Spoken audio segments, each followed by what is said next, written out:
விஜய் அவர்கள் மீது ஒரு வன்மத்தை தீர்த்து கொள்ள வேண்டும், இல்லை விஜய் வந்து ஒரு ஆளே கிடையாது அப்படின்னு சொல்லிட்டு காட்டுறதுக்காக ஒரு கருத்து கணிப்பு நடத்திருக்காங்க. அந்த கருத்து கணிப்பு பார்த்தீங்கன்னா லயோலா கல்லூரி மாணவர்களுடைய முன்னாள் மாணவர்களுடைய கருத்து முழுக்க முழுக்க விஜய் அவர்கள் மீது ஒரு வன்மத்தை கக்கியிருக்காங்க. விஜய் அவர்களுடைய கட்சி தமிழக வெற்றி கழகம் ஆட்சியே பிடிக்காது.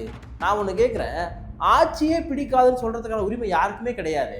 இந்த இளைஞர்களை ஈர்க்கக்கூடிய நாயகர்கள் வந்து யாருன்னா முதல் இடத்துல விஜய் இருக்காராம், ரெண்டாவது இடத்துல யாரான்னா அண்ணாமலை, மூணாவது இடத்துல உதயநிதி, நாலாவது இடத்துல அண்ணன் சீமானா. ரொம்ப சிரிப்பா இருக்கு. யார் வந்து இந்த 4.25 ஆண்டு கால ஆட்சியை வந்து சிறந்த ஒரு எதிர்கட்சியாக, சிறந்த எதிர்கட்சியினுடைய தலைவராக யார் செயல்படுறாரு, யார் இந்த அரசுக்கு எதிரான கருத்துக்களை முன்வைக்கிறாங்கன்ற ஆய்வுல யார் தேவை முதல்ல பார்த்தீங்கன்னா அண்ணாமலை. ஸோ திமுகவினுடைய ஆட்சியும் சரி, திமுகவினுடைய அவங்க பண்ணக்கூடிய முறைகளும் சரி, எல்லாத்தையுமே வந்து ஒதுக்குறாங்க, வெறுக்கிறாங்கன்னு சொல்கிறாங்க. ஈவன் மக்கள் வந்து இந்த 26 தேர்தலோட இந்த திராவிட கட்சிகளுக்கு முடிவு எடுத்துடுவாங்கன்னு சொல்கிறாங்க. இதெல்லாம் சொல்லிட்டு 26ல் வந்து திமுக வந்து ஆட்சியை வந்து பிடிக்குமா? எப்படி, எவ்வளவு முரண்பாடு பாருங்க. பெரும் அளவிலான வாக்குகளை பெறுவதற்கான வாய்ப்புகளை பெற்றிருக்கக்கூடிய விஜய் அவர்களை நீங்கள்லாம் ஆட்சிக்கே வர மாட்டீங்கன்னு சொல்கிறதுக்கு உங்களுக்கு என்ன தகுதி இருக்குது? எதிர்கட்சியாக அண்ணன் சீமான் அவர்கள் இன்றைக்கு சிறப்பான முறையில் செயல்படுறாரு, அவரை தூக்கி வெளியே போடுற அப்படின்னா உங்கள் நோக்கம் என்ன? முழுக்க முழுக்க உண்மையாக சொல்கிற இதுதான் அப்பட்டமான கருத்து திணிப்பு. நீ விஜய் அவர்களே டம்மி ஆக்குற, அண்ணன் சீமான் அவர்களையும் டம்மி ஆக்குற, அண்ணாமலையை வந்து சூப்பர் ஸ்டாராக முயற்சி பண்ணுறேன்னா. உலகெங்கும் பரவி வாழக்கூடிய தமிழ் உறவுகளுக்கு பிரதாப்பின் அன்பு வணக்கம். விஜய் அவர்கள் மீது ஒரு வன்மத்தை தீர்த்து கொள்ள வேண்டும், இல்லை விஜய் வந்து ஒரு ஆளே கிடையாது அப்படின்னு சொல்லிட்டு காட்டுறதுக்காக ஒரு கருத்து கணிப்பு நடத்திருக்காங்க. அந்த கருத்து கணிப்பு பார்த்தீங்கன்னா லயோலா கல்லூரி மாணவர்களுடைய முன்னாள் மாணவர்களுடைய கருத்து கணிப்பு. லயோலா கல்லூரி நல்ல ஒரு பிராண்ட் இருக்குல்ல, அதனால வந்து அந்த பேர் வச்சு நம்ம கருத்து கணிப்பு வெளியிட்டு முழுக்க முழுக்க விஜய் அவர்கள் மீது ஒரு வன்மத்தை கக்கியிருக்காங்க. அதே சமயம் அண்ணாமலை யார் தெரியுமா? அண்ணாமலைக்கெல்லாம் மவுஸ் குறையவே இல்லை. தமிழக மக்களும் பாஜக அண்ணாமலையை வான்னு சொல்றாங்கன்ற அளவுக்கு அண்ணாமலைக்கு மிகப்பெரிய ஒரு ஃபேவர். 2026 திமுக தான் ஆட்சிக்கிறோம்னு சொல்லியிருக்காங்க. ஆனா என்ன மேட்டர்ன்னு பாருங்களேன். இப்போ விஜய் அவர்கள் மீது எந்த இடத்துல டிஃபேம் பண்ண முடியுமோ எல்லாத்துலையும் டிஃபேம் பண்றாங்க. என்னன்னா விஜய் அவர்களுடைய கட்சி தமிழக வெற்றி கழகம் ஆட்சியே பிடிக்காது. நான் ஒன்று கேட்குறேன், ஆட்சியே பிடிக்காதுன்னு சொல்றதுக்கான உரிமை யாருக்குமே கிடையாது. அதெல்லாம் நடக்கவே நடக்காதுன்னு சொல்கிறதுக்கு இவங்க என்ன வந்து ஏதாவது டைம் ட்ராவலர் பண்ணி 31 போய் டைம் ட்ராவலர் பண்ணுறாங்களா, 26ல் ஒரு எலெக்ஷன் டைம் ட்ராவலர் பண்ணுறாங்கன்னு தெரியல. வராதுன்னு சொல்கிறாரு அவர். நீ கருத்து கணிப்பை வந்து கருத்து கணிப்பாக சொல்லிட்டு போ, வராதுன்னு சொல்கிறாரு. சரி, இப்போ விஷயத்துக்கு வரும். ஏன் வந்து எனக்கு தெரிஞ்சு நாம் தமிழர் கட்சி சார்ந்த பலரும் சரி, திமுக சார்ந்த பலருமே சரி, இந்த லயோலா கல்லூரி நடத்துல அந்த திருநாகரசன் நினைக்கிற ஒரு பேர், அவர் வந்து ஒரு அண்ணாமலையுடைய ஆள், டிடி தினகரனுடைய ஆள், அதனால தான் அந்த கருத்து கணிப்பு அப்படி சொல்லியிருக்காருன்னு சொல்கிறாங்க. 26ல் திமுக வந்து ஆட்சியை பிடிக்குமா? ஆனால் எப்படி வந்து பிடிக்குன்னு சொல்கிறாங்கன்னா, இவங்க கருத்து கணிப்பிலே பார்த்தீங்கன்னா எல்லாத்துலையும் திமுக மேலே குறை ஒன்று ஒன்றா வருவோம். திமுக சொன்ன வாக்குறுதி நிறைவேற்றினாங்களா? கிடையாது. 50% மேலே கிடையாதுன்னு சொல்கிறாங்க. அதுக்கப்புறம் வந்து இவங்க திமுகவுடைய இந்த ஆட்சியை வந்து எப்படி பார்க்குறீங்கன்னா, ஓகே சூப்பர், இல்லை நல்லா இல்லைன்னு சொல்லக்கூடியது, நல்லா இல்லைன்னு சொல்கிறது தான் ரொம்ப அதிகமாக இருக்குது. ஸோ திமுகவினுடைய ஆட்சியும் சரி, திமுகவினுடைய அவங்க பண்ணக்கூடிய முறைகளும் சரி, எல்லாத்தையுமே வந்து ஒதுக்குறாங்க, வெறுக்கிறாங்கன்னு சொல்கிறாங்க. இந்த குடும்ப ஆட்சி முதற்கொண்டு ஒதுக்குறாங்க, வெறுக்கிறாங்கன்னு சொல்கிறாங்க. ஈவன் மக்கள் வந்து இந்த 26 தேர்தலோட இந்த திராவிட கட்சிகளுக்கு முடிவு எடுத்துடுவாங்கன்னு சொல்கிறாங்க. இதெல்லாம் சொல்லிட்டு 26ல் வந்து திமுக வந்து ஆட்சி வந்து பிடிக்குமா? எப்படி, எவ்வளவு முரண்பாடு பாருங்க. இவ்வளவு குறைகள், இவ்வளவு பிழைகள் இருக்குது, ஆனாலும் திமுக தான் ஆட்சிக்குன்னு சொல்கிறதெல்லாம் நீங்கள் போட்ட கணக்கு தப்பா, இல்லை நீங்கள் யாருக்காக வேலை செய்யணும்னு ஒரு கேள்வி. சரி, விஜய் கிட்ட வருவோம். விஜய் அவர்களை வந்து எந்த அளவுக்கு வந்து இவங்க டிஃபேம் பண்ணுறாங்க. நான் என்ன சொல்கிறேன், விஜயனுடைய அரசியலே நீ ஒரு அரசியல் விமர்சனம் பண்ணிட்டு போ, அது பிரச்சனை கிடையாது. ஆனால் நீ என்ன பண்ணுற, நாங்கள் கருத்து கணிப்பு நடத்துகிறோம்ன்ற பேரில் கருத்து கணிப்பு நீங்கள் எப்படி நடத்திருக்கீங்க? விஜய் அவர்களுக்கு எதிராக எந்த அளவுக்கு பண்ண முடியுமோ நீங்கள் பண்ணியிருக்கீங்க. நம்ம என்ன சொல்கிறோம், தமிழக மக்கள் 26ல் யாரை தேர்ந்தெடுக்க போகிறாங்கன்றது தேர்ந்தெடுக்கக்கூடிய அந்த நேரத்தில் தான் தெரியும். அது வரைக்கும் விஜய் அவர்களுடைய அரசியல் விமர்சனம் இருந்தால் விமர்சனம் பண்ணுங்க. திமுக விமர்சனம் இருக்கா, டெய்லி விமர்சனம் பண்ணலாம். அதிமுக இருக்கா, விமர்சனம் பண்ணலாம். அண்ணன் சீமானுடைய அரசியல் விமர்சனம் தான் விமர்சனம் பண்ணுங்க. விமர்சனத்தை விமர்சனத்தை எதிர்கொள்ளணும், ஆனால் வன்மத்தை வந்து கக்கக்கூடாது. இப்போ இளைஞர்களை ஈர்க்கக்கூடிய நாயகர்கள் ஃபஸ்ட்டு அங்கேருந்து வருவோமே. இந்த இளைஞர்களை ஈர்க்கக்கூடிய நாயகர்களில் வந்து யாருன்னா முதல் இடத்துல விஜய் இருக்காராம், ரெண்டாவது இடத்துல யாரான்னா அண்ணாமலை, மூணாவது இடத்துல உதயநிதி, நாலாவது இடத்துல அண்ணன் சீமானா. ரொம்ப சிரிப்பாக இருக்குது. ஏன்னா நீ அண்ணன் சீமானவர்களுக்கு முதலிடமோ, இல்லை விஜய் அவர்களுக்கு 2வது இடமோ, இல்லை விஜய் அவர்களுக்கு முதலிடமோ, இல்லை சீமானவர்களுக்கு 2வது இடமோ கொடுத்துருந்தா கூட எனக்கு தெரிஞ்சு நம்ம வந்து ஓகே, ஒரு ரசிகர் கூட்டம், இந்த பக்கம் கொள்கை கூட்டம் ரெண்டும் இருக்குது, கிட்டத்தட்ட நம்ம ஏறத்தாழ ஏதாவது பேசியிருக்கலாம். ஆனால் இவங்க என்ன சொல்கிறாங்கன்னா, ரெண்டாவதுல அண்ணாமலை பாரு. அப்போ அண்ணாமலைக்கு அவ்வளோ இளைஞர்கள் ஆதரவு இருக்கான்னு தெரியல எனக்கு. அப்போ ஏற்கனவே அவர் வந்து கட்சி தொடங்க போறாரு அப்படின்னு ஒரு ஒரு பொருளை வந்து கிளப்பிவிட்டு இருக்காங்க. ஸோ அதனால வந்து இவ்வளோ ஹைப் வந்து கொடுக்குறாங்க. மூணாவது பாருங்க, ரொம்ப சிரிப்பு உதயநிதி.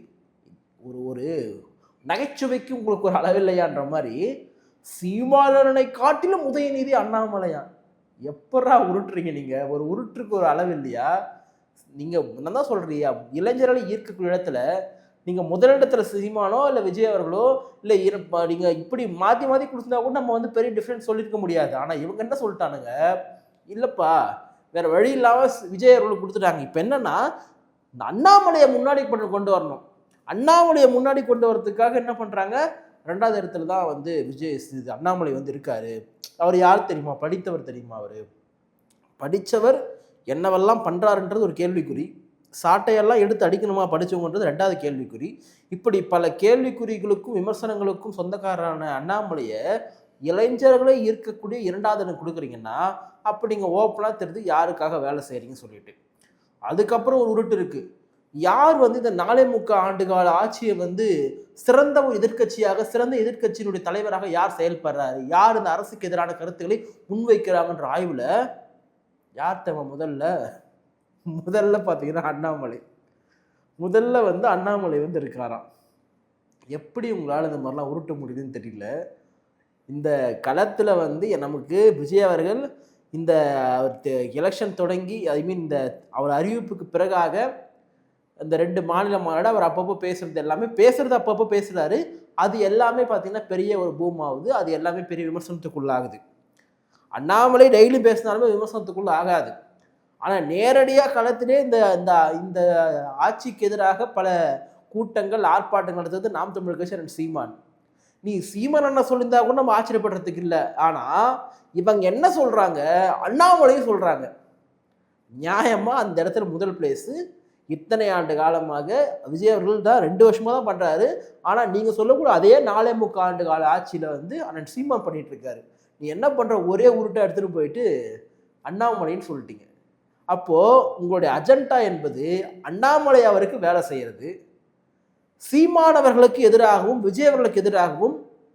எனக்கு தெரிஞ்சு திமுகவை டிஃபேம் 2 அசைன்மெண்ட் வாங்கியிருக்காங்க. திமுகவை டிஃபேம் பண்ணணும், அண்ணாமலையை அண்ணாமலையை வந்து உயர்த்தி பிடிக்கணும், நைனா நாகேந்திரன் டம்மி ஆக்கணும்னு சொல்லிட்டு.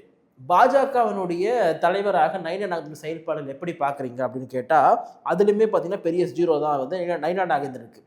அதே மாதிரி இப்போது நடைப்பயணம் மேற்கொள்கிறார் இல்லையா நைனா நாகேந்திரன், நடைப்பயணம் அது ஒன்றுத்துக்கும் யூஸ் ஆகாதுன்னு சொல்லிட்டான் டேட்டா. ஆனால் அண்ணாமலை போகிற நடைப்பயணம் மேலே பார்த்தீங்கன்னா மிகப்பெரிய ஒரு எழுச்சியாக அண்ணாமலை தான் திருப்பி பாஜகவுடைய தலைவர் அவன் சொல்லிட்டு அப்படியே தமிழக மக்களும் பாரதிய ஜனதா கட்சியினுடைய தொண்டர்களும் பார்த்தீங்கன்னா பயங்கர ஃபோர்ஸாக இருக்காங்களாம். அப்போ நாம் பாருங்கள், இவங்களுடைய கருத்து கணிப்பு என்பது அண்ணாமலை தாங்க வந்து கெத்து, அண்ணாமலை தாங்க டாப்பில் இருக்கார், அவர் தாங்க இளைஞருடைய உயிர் துடிப்பாக இருக்கார், நைனா நாகேந்திரன் ஒரு மேட்டரே கிடையாதுன்னு சொல்ல வராங்க. அதே போல் விஜய் அவர்கள் இளைஞர்களுடைய கூட்டம், இளைஞருடைய பெருவாரியான ஆதரவு விஜய் அவர்களுக்கு இருக்குது, நான் அதை இல்லைன்னு சொல்ல. அது வாக்கா மாறாதான்றது 2027 பார்க்கலாம். ஆனால் அண்ணாமலையை விட விஜய் அவர்கள் கீழே இருக்காருன்னு சொன்னால் யாரும் ஏற்றுக்க மாட்டாங்க.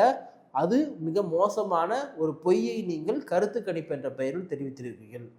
மிகப்பெரிய கூட்டம் இருக்கின்றது, மிகப்பெரிய கூட்டம் வாக்காக மாறினால் இவர்கள் சொல்வது போல அது 2வது எதிர்கட்சியாக வாக்கு செலுத்தல் வரணும். நான் வந்து எதிர்கட்சியுடைய அந்தஸ்து பெறுவாங்கன்றதை நான் சொல்ல வரல. அது வந்து வாக்குகள் நிரூபித்தா மட்டும் தான் சொல்ல முடியும். ஆனால் பெரும் அளவிலான வாக்குகளை பெறுவதற்கு வாய்ப்பு இருக்குது. அப்போது பெரும் அளவிலான வாக்குகளை பெறுவதற்கான வாய்ப்புகளை பெற்றிருக்கக்கூடிய விஜய் அவர்களை நீங்கள்லாம் ஆட்சிக்கே வர மாட்டீங்கன்னு சொல்கிறதுக்கு உங்களுக்கு என்ன தகுதி இருக்குது? அதே மாதிரி எதிர்கட்சியாக அண்ணன் சீமான் அவர்கள் இன்றைக்கு சிறப்பான முறையில் செயல்படுறாரு, அவரை தூக்கி வெளியே போடுற அப்படின்னா உங்கள் நோக்கம் என்ன? இந்த கருத்து கணிப்பு என்பது முழுக்க முழுக்க உண்மையாக சொல்கிற இதுதான் அப்பட்டமான கருத்து திணிப்பு. நீ விஜய் அவர்களை டம்மி ஆக்குற, அண்ணன் சீமானவர்களையும் நீ டம்மி ஆக்குற, அண்ணாமலையை வந்து சூப்பர் ஸ்டார் ஆக்க முயற்சி பண்ணுறேன்னா திருப்பவும் சொல்கிறோம், பாஜகன்ற கட்சிக்கு தமிழ்நாட்டில் என்ன மவுஸ் இருக்குன்றத நம்ம சொல்லி தெரிஞ்சுக்க தேவை கிடையாது. அதிமுகன்ற கட்சி இல்லை அப்படின்னா பாஜக இங்கே என்னவா இருக்குன்றது யோசிச்சு பாருங்கள். இன்னொன்று சொல்கிறாரு, அதிமுகவும் விஜய் அவர்களும் சேர்ந்தா கூட திமுக வீழ்த்த முடியாதான். ஏன் அதை சொல்றாரு தெரியுமா? ஏன்னா அதிமுக கொடுக்குற பாஜகவுடைய கூட்டணி கட்சி தலைவர் நயினா நாகேந்திரன் ஒருவேளை வீழ்த்தி வின் பண்ற சூழல் நம்மளே சொல்லிட்டா நயினா நாகேந்திரனுடைய வளர்ச்சியை எழுச்சியை வந்து மக்கள் வந்து ஏத்துட்டாங்கன்னு ஆயிடும் இல்லையா? அதனால சொல்லக்கூடாது. அப்ப என்ன சொல்றாரு, விஜய் அவர்கள் அதிமுகவோடு சேர்ந்தாலும் வெற்றி பெற மாட்டார்களாம். நம்ம இப்போ எனக்கு தனிப்பட்ட முறையில் திராவிட கட்சிகள் திருப்பியும் ஆட்சி செய்து உடன்பாடு கிடையாது, ஒரு மாற்றம் வர வேண்டும் சொல்ல விரும்பக்கூடிய ஆள் நான். ஆனால் நமக்கே வந்து ஓரளவுக்கு உண்மை நிலவரம் தெரியும். விஜய் அவர்கள் அதிமுகவோடு போனால் டெஃபினட்டாக அந்த கூட்டணி வந்து வெற்றி பெறும். ஏன்னு கேட்டால் அதிமுக இருக்கக்கூடிய ஓட்டு, விஜய் அவர்கள் விரும்பக்கூடிய வாக்கு, திமுக எதிர்ப்பு எல்லாமே ஒன்று சேர்ந்து வெற்றி பெறும்ன்றது எல்லாருக்குமே தெரியும். ஆனால் இவங்க என்ன சொல்கிறாங்கன்னா வெற்றி பெறவே பெறாது, மீண்டும் திமுக வரும். அப்போது நீ திமுககாரராக பேசுறியா இல்லை அண்ணாமலையோட ஆளாக பேசுறியானா? அண்ணாமலையோட ஆளாக பேசுகிறாரு. திமுகவிற்கு வேற வழி இல்லாமல் ஒரு சாயம் வந்து பூசி வந்துருவாங்கன்னு சொல்கிறாங்க. இவங்களுடைய கருத்து கணிப்பில் பல பிழைகளை, பல பல பல மோசமான நிலைகளை திமுக மீது வைத்து அதற்கு மக்கள் ஆமாம் திமுக திட்டங்கள் நிறைவேற்றவில்லை, திமுகவிற்கு எங்களுடைய ஆதரவு பெருவாரியாக இல்லை என்று சொன்னாலுமே கூட இவர் தாங்க திருப்பி சிஎம்னு சொல்றாங்க. அப்போ இந்த கருத்து கணிப்பு என்பது முழுமையாக அண்ணாமலை அவர்களுக்கு ஆதரவாக, நயினார் நாகேந்திரனை எப்படியாவது ரொம்ப டம்மியாக்கி வெளியேற்றணுன்றது நோக்கிலையும், விஜய் அவர்களுக்கும் சீமானவர்களுக்கும் கிடைக்கக்கூடிய அந்த எழுச்சியை குறைக்கணுன்றதுக்காகவும் தான் இந்த கருத்து கணிப்பு நடந்திருக்கு. அதை தான் இவங்க சொல்லியிருக்காங்க. 2026 என்னுடைய கருத்து கணிப்பை நான் சொல்ல மாட்டேன், அது வாக்குகள் தான் தெரியும். ஆனால் என்னுடைய விருப்பம் என்பது ஆட்சி மாற்றம் நிச்சயமாக நிகழ வேண்டும் என்பதுதான். நன்றி, வணக்கம்.